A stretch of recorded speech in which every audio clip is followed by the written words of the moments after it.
Hello my friends, it's the Game Boy Geek here. So, we've been cursed, and as a cursed wizard, you're trying to find the cure by gathering ingredients to brew and mix the potions listed in your spellbook. But your opponent is a monster running around at night, terrorizing the villagers, and what's worse, eating them.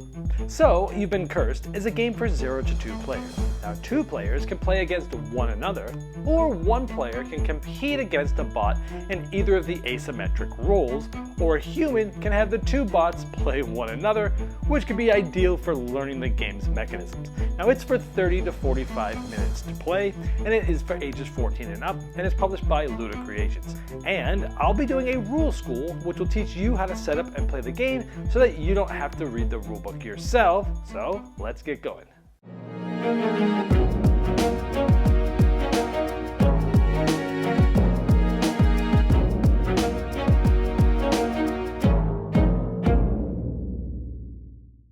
So You've Been Cursed is an asymmetric game for 0 to 2 players, where 1 player will play the wizard. They're going to be moving around the village, possibly going to homes and buying ingredients from villagers. Those ingredients are going to allow them to create cures, which is going to allow them to move up the cure track. And moving all the way up to the top of that is going to get them victory. And when they're short on money to try to get ingredients, they can try to rob villagers. They'll also be playing powerful spell cards, which will have requirements of certain ingredients or being in certain locations for immediate abilities or ongoing ones, with the monsters going around and eating villagers. And by eating villagers of the same type, when they get digested, they're going to be moving up a curse track. If they get all the way to the top first, then they win. But they've got tricks up their sleeves as well by playing power cards of their own, sometimes even gaining them energy, which they'll be able to spend to enhance their different actions. So it's a race to see which of the 2 players can get to the top of their respective tracks first. But you can play solo as a wizard against a rabid monster, or you can be a monster against a possessed wizard, or you can play 0 players and watch both the possessed wizard and the rabid monster battle it out. I'm going to show you how to set up and play the 2-player mode. Now, if you're interested in playing one of the 2 solo modes or the 0-player mode, you still need to watch this entire video because I'm going to be showing you all the concepts of the game, and those are changed slightly for those other modes. So in other words, if you're going to play the solo or 0-player mode, you really need to know all of the core concepts, which I'm going to teach in this 2-player mode. First, you're going to place the board in the middle of the table, but you want to make sure which side to use. In the lower right hand, you want to make sure that there is this blue wizard icon here. This is for the 2-player mode. Now, on the lower left, you'll see this wizard's laboratory. You're going to take the player token. It has the wizard on one side and the monster on the other side, and you're going to stand it up and place it right into this laboratory. On the lower right side of the board, this is the panic track. You're going to place this panic token in the number 1 bottom spot. Next, you'll see 3 pastures. There's 1 here, there's 1 here, and there's 1 here. Now, you'll notice there's a certain amount of sheeps in each of these. There's 3 here, there's 4 here, and there are 5 here. You're going to put that many sheeps in those pastures. And so it'll look like something like this. Now the remaining 3 sheep tokens and the gold, the energy tokens, all of the ingredient tokens, and the 2 dice will be placed off to the side of the board where everyone can reach it. Next, you're going to find these 12 guard tokens. You're going to put them so they're standing up like this and shuffle them up a little bit so you don't know what's on the bottom sides of these. And you're going to place them on all these square spots that block pathways and bridges throughout the board. So it might look like something like this, and keep in mind you are using all 12 of these. You should find all those spots on the board. Next, you're going to find all of the villagers. They look like this. They're different colors and they look differently. And you'll notice that there's a different amount of the different colors and types of those. Now you're going to take all of those and you're going to place them in this bag and shuffle them up. Then you're going to randomly draw them one at a time from that bag and place them in order on the marked numbered houses, like 1, 2, 3, 4, and so on and so forth, all the way up through number 20. And so it will look something like this. Next, you're going to find the spell cards. Now they look like this on the back, and on the other side, they're going to have some names and things. We'll go over these later. And this is the wizard symbol for 2-player. You want to make sure all the cards in this deck have that symbol. Now it's okay if it has that symbol and there's an additional symbol, but as long as it has that, it's good.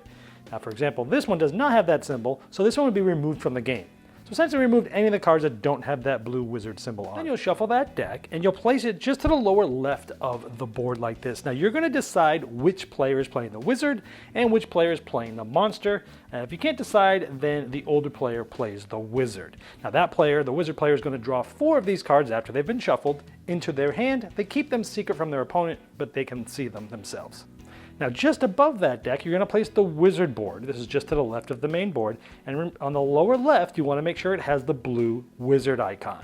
Now you're going to find the cure token and you're going to place it just to the left of the board. It starts off the board there by the bottom left. In this section here, it shows some coins there. You're going to place 3 single coins there. And so they go in that wallet area like that. Next, you're going to assemble the power deck. This is the deck that's going to be used by the monster player. Now, this is what the back of the deck looks like. Now, you're going to want to look through that deck and make sure you use all the cards that have this red monster icon on it. Now, it's okay if there's other icons like this one. As long as it has the red, it has some additional, but that's okay. It has red. But this one here does not have the red, so this one will be taken out of this deck. So essentially, take out any cards here that do not have the red monster icon and shuffle that deck up. Now the monster player is going to be playing on the opposite side of the board as the wizard player. Right now we're looking at the board from the wizard player's vantage point.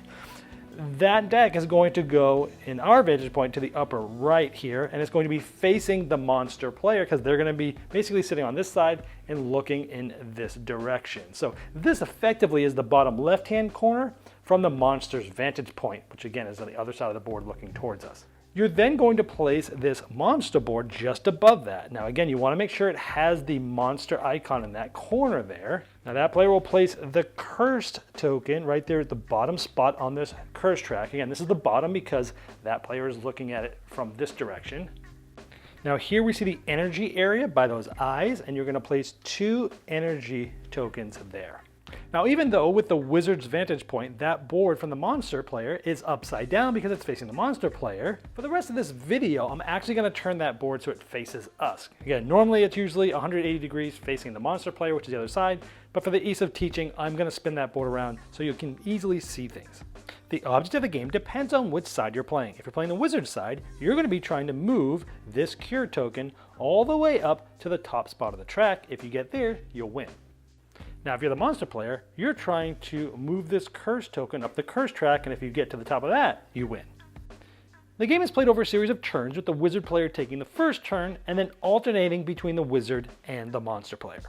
At the beginning of a wizard's turn, the first thing they do is a new villager arrives. Now, this is the player aid for the wizard player here at the top left of their board, and a new wizard arrives. Now, in your first turn of the game, you will skip this, and it will make sense why here as I just explained it, because it's very simple.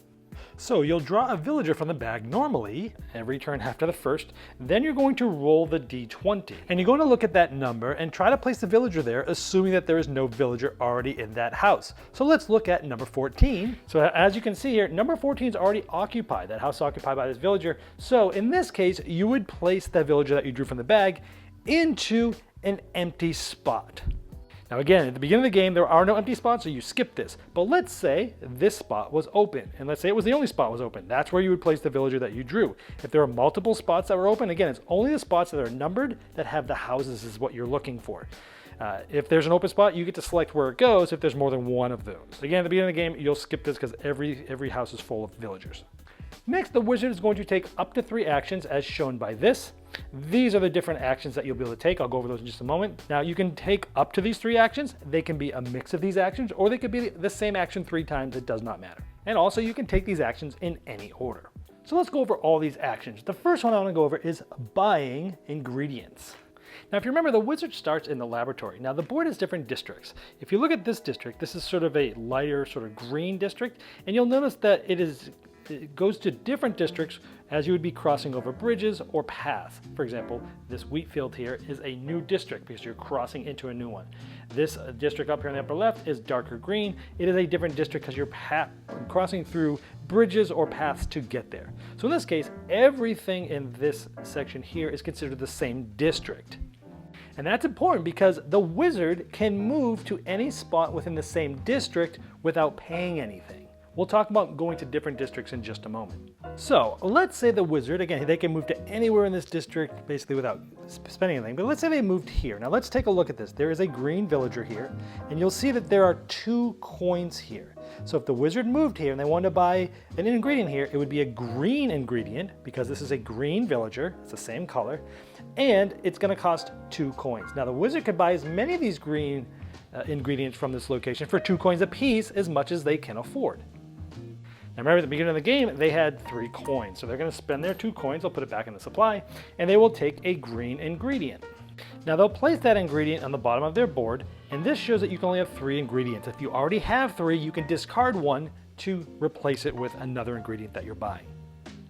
Now instead of buying from the villager, you can buy from the market, and the market looks like this. Now to get there, we have to go through here. Now anytime you pass through a gate or a bridge, like in this case we have to pass through one of those, you have to pay a coin. So in order to get through here, because we have to take a carriage there, it costs us a coin. If we had to go through 2 gates or bridges, it's 2 coins. However, if you still have an extra action left, remember you only have 3 actions on your turn, but if you haven't used all of those, and you still would have 1 left after this action, then you can spend 1 action instead of spending the coin. So in this case, if I wanted to go here and not spend a coin, I could spend an additional action to do so. Now again, it's 1 coin for every gate or bridge you pass through when you move. However, when you spend an action instead of the coins, it doesn't matter how many you've moved through. So you can move through as many gates and bridges as you want. You would have to normally spend 1 coin for each of those, or you can spend 1 action. So it doesn't matter how many you've gone through, you can spend 1 action to be able to go through as many of those gates on 1 movement as you want. Now you'll notice there's 5 coins here, so you could guess that any ingredient that you buy, and you can only buy 1 from the market on a single action, would be 5 coins, but you get any of the ingredients you want. If you wanted to buy a second one, that would be an additional action, and you're already there, so you would just take the additional action, spend 5 more coins for another single ingredient. But again, it's 1 action, 1 ingredient at the market. And again, the player aid sort of shows that, where the cost is depending on what it says, or if it's the market, it's 5. Now let's talk about another action, mixing a cure. Now to do this, you have to be at the wizard's laboratory. And since you have to be at the wizard's laboratory, let's say we're here now, or maybe you had to spend coins or an additional action to get back here. Now mixing the cure allows you to take, again, you're only holding 3 ingredients, to mix it to go on the cure track. Now remember, getting to the top of this is how you win the game. So I could spend this. This would go back to the general supply, and because it matched what this ingredient was, this is the first one, I would be able to move this like this. Now, additionally, let's just say I had had another ingredient that was that. Without spending an additional action, I could have now gone like this and gone to the next one. Now remember, you can only hold 3 of those, but for 1 action, you may, if you want to, put those to the supply to move up this cure track. Again, remembering this is hugely important because if you get to the top, you win. Another action you could take, remember you only take it 3 on your turn, as shown here, is to cast a spell. Now these are spell cards. Remember, the wizard player started with 4 of those in their hand at the beginning of the game. Now some of the cards have specific requirements, like this one has an ingredient requirement. If we had this ingredient, we could put it back to spend it to the general supply. Now some of these have a lightning bolt. This is an immediate effect, and we're playing the 2-player game, so we look at the 2-player icon here. And this basically would allow us to move anywhere, but then you get to get coins. You would gain 3 coins. Now the amount of money you have is always public knowledge to the monster player. But in this case, since it was an immediate effect, we did this, we got the coins, we would put this in a discard pile. Some of the cards have this. This means it's an ongoing ability, and this card's placed in front of you. And you would get that effect if it's in front of you. Now also, this one has a requirement of a location, which means the wizard would have had to have been where this windmill is, because that's the one that's depicted here. Now some cards that are ongoing abilities also have this. This means it actually goes in front of the monster player because this is sort of going to hinder them a little bit. And also some cards have both ingredient and location requirements. I'm not going to go over all the effects. All of them are listed by name of card on page 14 of the rulebook. Now the last of the actions that you could possibly take of the 3 that you're going to take that round is stealing coins. Now let's say the wizard was here. There's no villager there. It's empty. So in that case, the wizard successfully steals 1 coin. They take it from the supply and they put it on their board. However, in this case, what if the house is occupied by a villager? Well, you need to try to steal from the villager, and that's dangerous, so you might be noticed. And you have to say how many you're going to steal. Now the amount that you can steal is up to the amount that's on here. So right now we see 4 coins here. So we could steal up to 4, but what we have to do is decide how many we want to steal. Then we need to roll the 6-sided die. And as the player aid shows, if the number you rolled is higher than the amount of coins that you're trying to get, then you would successfully steal it. So in this case, in order to steal 4 coins, you would have to roll a 5 or a 6. Being equal 4 isn't good enough. So if we said we were going to steal 4 coins, which was the maximum of this spot because of the coins that are on there, and there was a villager there, and we rolled a 5 or 6, great, we get it. We would get the 4 coins. But if the number rolled is equal or lower, like in this case, we said we're going to steal 4 coins, and the number is 4, then the wizard has been noticed. Then you must spend an additional action to create a distraction and avoid being detected. Now, if you're able to do that, then you still take that number of coins, but it's cost you an additional action. However, if you don't have any actions left, or you decide not to spend additional action, then you do not take any coins. So in summary, in a wizard's turn, you're going to have a new villager arrive. Then you're going to take up to 3 actions, again in any order, and you can do the same ones multiple times. And then you're going to have the end of the wizard's turn. And at this point, if you have less than 4 spell cards, you draw enough new cards to refill your hand to 4 cards. If this deck is ever empty or you can't draw enough, you simply shuffle the discarded cards, create a new deck, and then draw so you're up to 4. And very important, leave the wizard where it is, because even though the wizard's facing us, the monster is facing the other player, because that other player who's the monster is going to be moving this around on their turn. So let's talk about the monster's turn. On the monster's turn, they have 2 options. They can either have a quiet night, or they can have feeding. And so there's 2 choices. I'm actually going to go over the feeding one first, because most of the things that happen at Quiet Night, you won't understand the ramifications of those until I show you the different actions and how those interact with those things. Now, when feeding, as you can imagine, you're going to get 3 actions as the monster player is shown there. Now, within those 3 actions, those actions individually are made up of 2 phases. So each action is going to have a move phase and an eating phase. Now, each moving phase can include up to 2 movements into adjacent locations. So for example, the monster can move here for the first adjacent movement and here for the second adjacent movement. Or if the monster moved here or here, that's only 1 adjacent movement, but as soon as the monster moves into a house that has a villager, the movement phase ends. So you can move up to 2 if you're not moving through houses with villagers. Now let's say it looked like this, the monster wanted to move down here. Now they can move through bridges and gates. So it has up to 2 movements. Let's say 1, and it's going to go like this to 2, like this. And here, we're actually going to flip this over and see what it says, because we are crossing it. And these are going to have different effects. Like this one says you get -1 movement. Because normally this would have been able to have moved 1 and 2 to an adjacent location. But because it was crossing through here, this happened and it got -1 movement. So it would have had to have stopped here.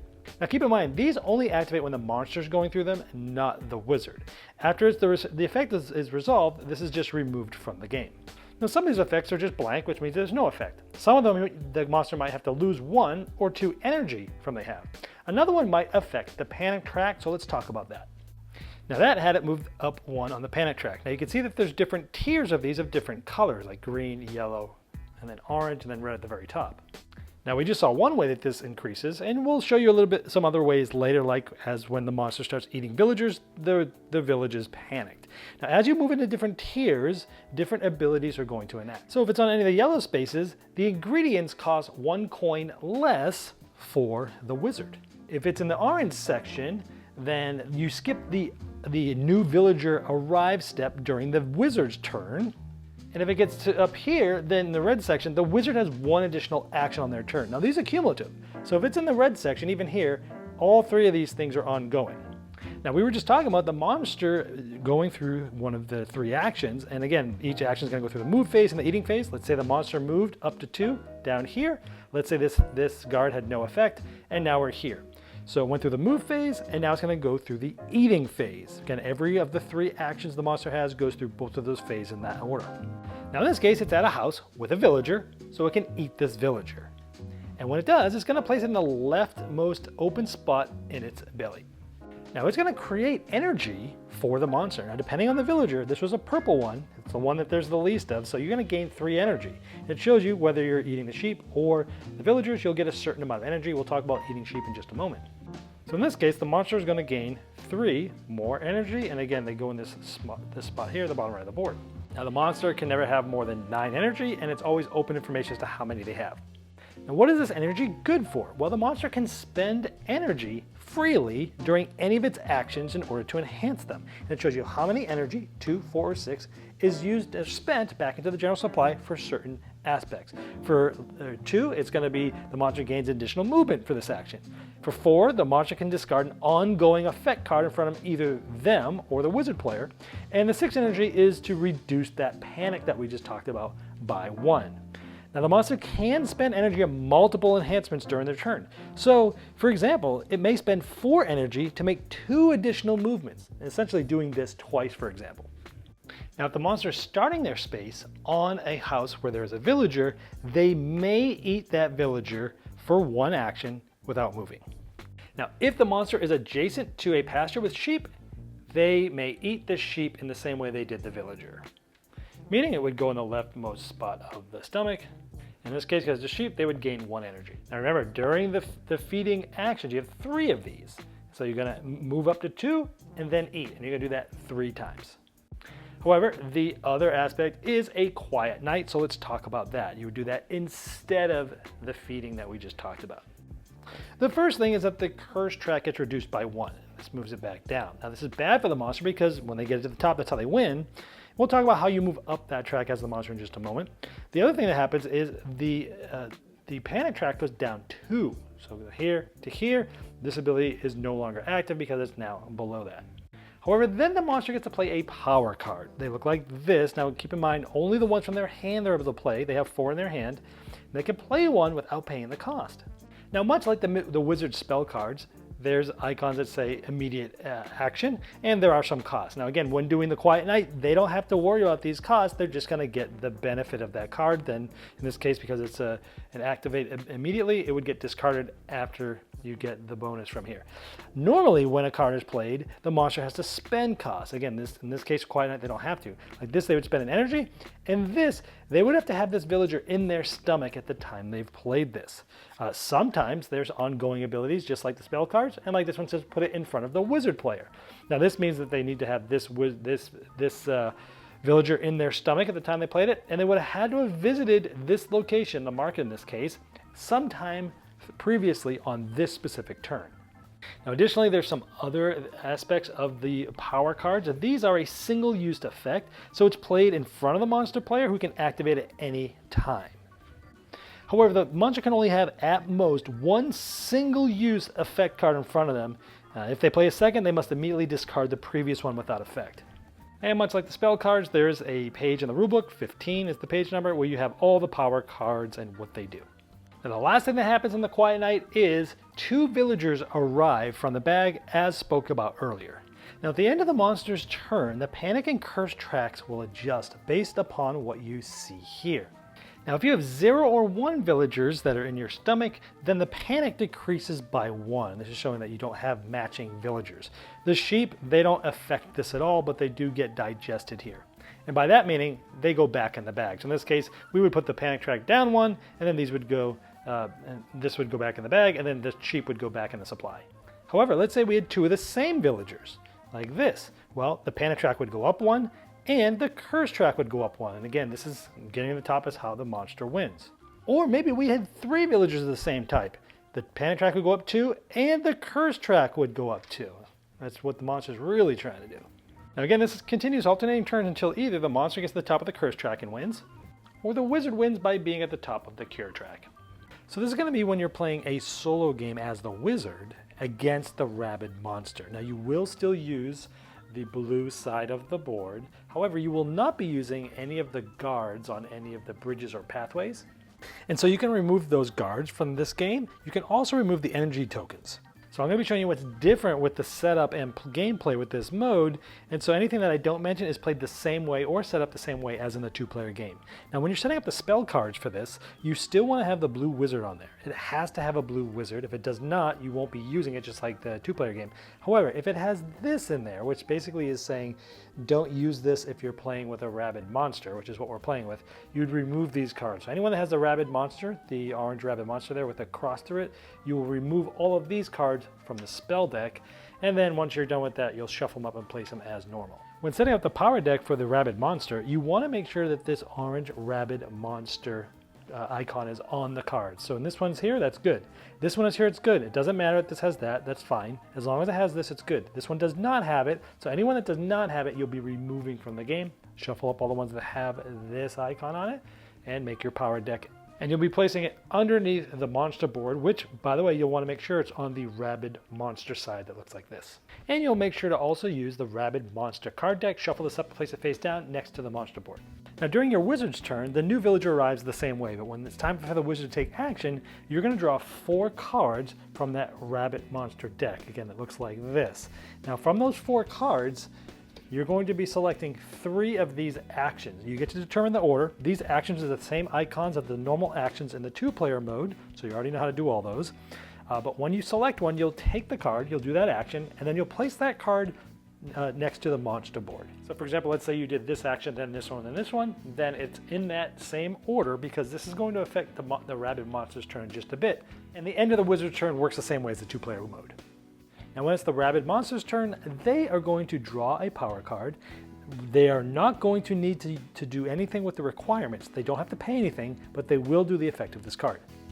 Now remember that the rabid monster does not gain or use energy in this version of the game.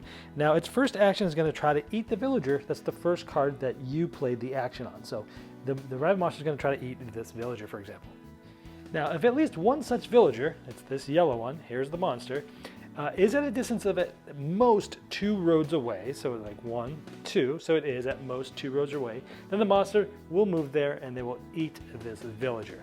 If there is more than one that's at most 2 away, they'll eat the one that's at the higher number. In this case, this happens to be the only one that meets that requirement. Now, if there is no villager 2 roads away from the monster, but there is one 3 roads away, here's the monster, 1, 2, 3, and this is next to a pasture that have sheep, they're first going to eat the sheep, then they're going to move to that villager, and then they're going to eat that villager. And again, if there are multiple possibilities for the villager, the one with the higher number gets eaten. And in that case, both of them, the sheep and the villager, get placed in the same leftmost open spot in the belly. If it was just the villager, when it was at most 2 roads, then it would be just the villager there.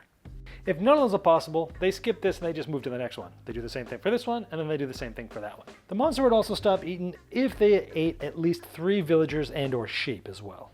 Now during the end of the turn, you're going to want to pay attention to the new board here, because the panic track's adjusted the same way as the 2-player game, but the curse track is increased 1 step for each villager eaten. And the villagers and sheep are digested the same way as the 2-player game. And the victory conditions are the same as well. Now we're going to talk about playing a solo game as the monster against a possessed wizard. I'm only going to show you what's different from the 2-player mode. The wizard board is going to have this possessed wizard icon. Make sure this is in the bottom left. When setting up the possessed wizard's spell deck, make sure that it has the green possessed wizard's icon. Like this one is good, even though it has this. This one's good, even though it has these other things. This one does not have that icon, so things like this you would remove. Once you're done with that, shuffle it up and put it below the wizard's board as normal. When creating the power deck for yourself, the monster, you want to make sure that it has the red monster icon on it. So this one's good. This one's good too, even though it has this, it's okay. This one has it, but it also has this don't use when playing against a possessed wizard. So any cards that have this icon on it, even if it has the red monster, you're going to remove. So you remove all of these cards. And when you're done, shuffle them up and put them below the monster board as normal. In addition to the 3 coins as normal, this time for the possessed wizard, you're also going to place the possessed wizard deck next to this board, shuffle that deck up, and place it like that. And for your monster board, make sure it has the red monster, and everything else is set up as normal. During the new villager arrives phase in the possessed wizard's turn, if a number is rolled that already has a villager, the villager that's drawn from the bag will go to the next closest open number. In this case, 4 is the next closest open number, so this is where it would go. If the same distance number from the one rolled is also open, like for this in this example, if 4 was open but also 2 was open, then it would go to the higher number. In this case, it would still go to 4. Next, the wizard is going to play a card from the top of the deck of the spell deck. They're just going to take one, put it down, and they're going to use the effect without paying any costs. Obviously making sure that they're using the possessed wizard's icon as the one that they're enacting. And of course, you still get coins from those cards as normal. Next, for the Possessed Wizard, you're going to take the top 3 cards and put them left to right. Now, for each of these, they're either going to do an action or they might mix the cure. Now, if they have the 3 ingredients that are the next 3 that they need, they're going to mix the cure. The wizard's then going to move back to the wizard's laboratory, and if they did cross districts to get there, they'd have to pay coins as normal. And if they don't have enough coins, they'd spend all that they have. Then each of these 3 ingredients get returned to the supply, and notice that the marker is going to go up all 3 of these because they have returned all 3 of these to the supply, and these are the ones that match the next 3 that they're going to, so it's going to go like that. Then this leftmost card is discarded because instead of doing the action, they did the mix the cure. Now the other time they'll mix the cure is if they are 1 spot away from finishing the game and winning, and they have that ingredient. They will then spend this, they'll move here, and they will win the game. Or if they're 2 spots away from winning the game, getting to the top of the cure track, and they have both of those ingredients, again, they will turn both of these in because they match, and they'll be able to go to the top of the cure track and win the game. However, if none of those things were true with the ingredients, then you start with the leftmost card, and the Possessed Wizard is going to take actions on the top. And for example, this one allows you to buy an ingredient from any district, assuming that you don't have the one that's the next ingredient that you need. So here we see many different places that have green villagers that can get that green ingredient. So he's gonna buy the one that's the cheapest. If it's tied from the cheapest, then he'll go to the closest one of those tied. And if it's still tied, then the location with the highest number is chose. Now, if the Possessed Wizard doesn't have enough coins to move and buy the ingredient, then the action is skipped.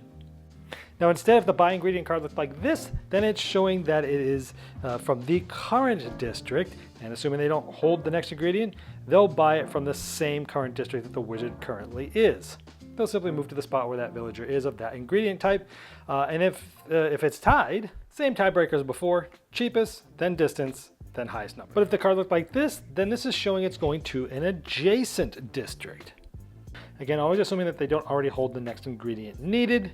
And then they're going to go to an adjacent district to buy that ingredient with the same tiebreakers as before. Or instead, maybe they are buying from the market. They'll go to the market, spend the 5 coins for the next ingredient that they need. And in all of these, if the wizard doesn't have enough coins, then the action is skipped. This one is Mix Cure. We've already talked about mixing the cure. This one is casting a spell, and essentially the wizard draws and plays 1 spell, ignoring all costs or requirements, but applying its effects. Now again, this wizard is going to be going left to right in this order for these 3 cards, but let's go over some of the other cards. This would be stealing from an adjacent district. This would be stealing from your current district, showing it's not going through the gates or the bridges there. In any of those cases, the wizard's going to go to the occupied house with the most coins and takes the steal action. Now if the steal fails, the action ends, and the Possessed Wizard cannot spend an additional action to create a destruction and force a success. And if there's multiple options, the location with the highest number is chosen. And if there is no occupied house in that wizard's district, depending on which card you're looking at, then the action skipped. Now once all 3 actions have been taken, these will get shuffled with the deck of cards, and 3 new ones will come out, and these will determine the Possessed Wizard's actions during their next turn. And then one of these cards is going to be drawn and put next to the monster's board, because the bottom of that card will affect the monster's feeding. Now the monster's turn, it works the same way as a 2-player game, except whenever a monster eats a villager of the type depicted on the Possessed Wizard's card, like in this case this type of villager, an additional effect happens that is shown on the card. So for example, if one of these villagers is eaten, then you would lose an energy, for example. And the win conditions for either side are still the same.